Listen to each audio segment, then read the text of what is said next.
இன்றைய உணவு இன்றைய உணவு இன்றைய உணவு.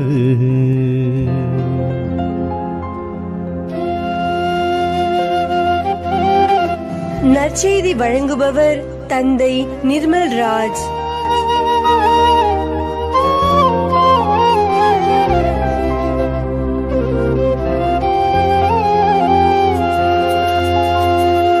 இயேசுவில் பிரியமுள்ள சகோதர சகோதரிகளே, உங்கள் அனைவருக்கும் இயேசுவின் பெயரால் வாழ்த்துக்களையும் ஜபங்களையும் அன்போடு உரித்தாக்கிக் கொள்ளுகின்றேன்.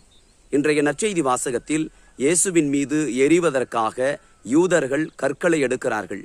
ஆண்டவர் கேட்கிறார், எந்த செயலை நான் செய்ததற்காக நீங்கள் என்னை கொல்ல பார்க்கிறீர்கள்?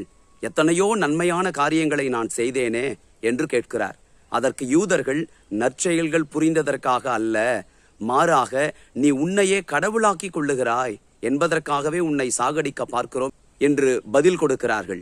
அன்பிற்குரியவர்களே, ஆண்டவர் இயேசு தந்தையிடமிருந்து வந்தவர்.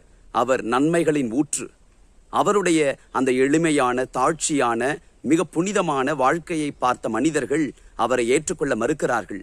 அவருடைய குடும்ப பின்னணியை வைத்து, அவருடைய எளிமையான வாழ்வு முறையை வைத்து கடவுளாக ஏற்றுக்கொள்ளாத யூதர்கள் இறுதி வரையிலுமே அவர் போதித்த வார்த்தைகளையும் எடுத்துக்கொள்ளவில்லை, அவருடைய வாழ்வு முறையையும் அவர்கள் ஏற்றுக்கொள்ள தயாராக இல்லை. எனவேதான் அவர்கள் ஆபிரகாமின் வழி மரபினர்களாக இருந்தாலும் இயேசுவாலேயே எதிர்க்கப்பட்டார்கள். தங்களுக்குரிய அழிவையும் சாபத்தையும் தாங்களாகவே அவர்கள் வரவழைத்துக் கொண்டார்கள். ஆயினும் நம் ஆண்டவர் இயேசு நன்மைகளை செய்ததை அவர் நிறுத்தவில்லை. அவர் சென்ற இடமெல்லாம் நன்மைகளையே செய்து வந்தார். காரணம், நாம் ஒவ்வொருவரும் கூட கடவுளின் பிள்ளைகள் என்பதை இந்த உலகத்திற்கு நிரூபிக்க நம்முடைய நற்செயல்கள் மிக அவசியம் என்பதற்காகத்தான். மத்தேயு நற்செய்தி 25ஆம் அதிகாரம் 35, 36 வசனங்களிலே நாம் பார்க்கிறோம். நாம் இந்த உலகத்திற்கு செய்ய வேண்டிய, ஆற்ற வேண்டிய நல்ல செயல்கள் அங்கே குறிப்பிடப்பட்டிருக்கிறது. நான் பசியாயிருந்தேன், உணவு கொடுத்தீர்களா? நான் தாகமாயிருந்தேன், தண்ணீர் கொடுத்தீர்களா? ஆடையின்றி இருந்தேன், எனக்கு உடை கொடுத்தீர்களா? சிறையில் இருந்தேன், மருத்துவமனையில் இருந்தேன், என்னை சந்திக்க வந்தீர்களா? இவைகளையெல்லாம் நீங்கள் செய்தால் என் பிள்ளைகள் என்பதை இந்த உலகம் அறிந்து கொள்ளும். எனவே அன்பிற்குரியவர்களே, நற்செயல்கள் தான் நாம் கடவுளின் பிள்ளைகள் என்பதை அடையாளப்படுத்தும் என்பதை உணர்ந்து நற்காரியங்களை நாம் அதிகமாய் செய்ய முயலுவோம். கொரிந்தியருக்கு எழுதப்பட்ட முதல் திருமுகம் 4ஆம் அதிகாரம் 20வது வசனத்தில் வாசிக்கிறோம், இறை ஆட்சி பேச்சில் அல்ல, அது செயல்பாட்டில்தான் இருக்கிறது. தெசலோனிக்கருக்கு எழுதப்பட்ட 2வது திருமுகம் 3:13 வாசிக்கிறோம், நன்மை செய்வதில் மனம் தளராமல் இருங்கள்.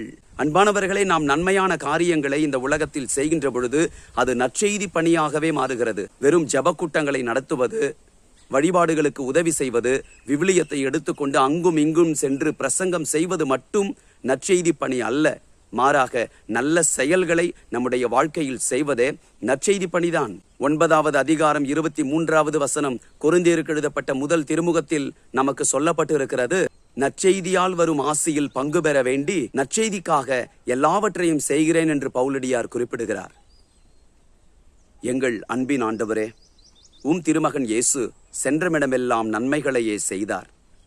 நாங்களும் கூட உம்முடைய மகன் மகள் என்பதை இந்த உலகத்திற்கு காண்பிக்க எங்களுடைய வார்த்தைகளை விட வாழ்வு முறை, நல்ல நல்ல காரியங்களை செய்வதுதான் உம்முடைய பிள்ளைகள் என்பதை இந்த உலகத்திற்கு காட்டும் என்பதை உணர்ந்து உம்மையே இந்த உலகத்திற்கு பிரதிபலிக்க நற்காரியங்களை இந்த உலகத்தில் நாங்கள் எத்தனை துன்பங்கள் வந்தாலும் செய்திட எங்களை முழுவதுமாக அர்ப்பணிக்க செய்தருளும். திரு அவைக்கும் சமூகத்திற்கும் தேவையான நல்ல காரியங்களை நாங்கள் மனமுவந்து செய்திட எங்கள் மனங்களை திடப்படுத்தும். இயேசுவின் நாமத்தில் ஜெபிக்கின்றோம் தந்தையே, ஆமேன்.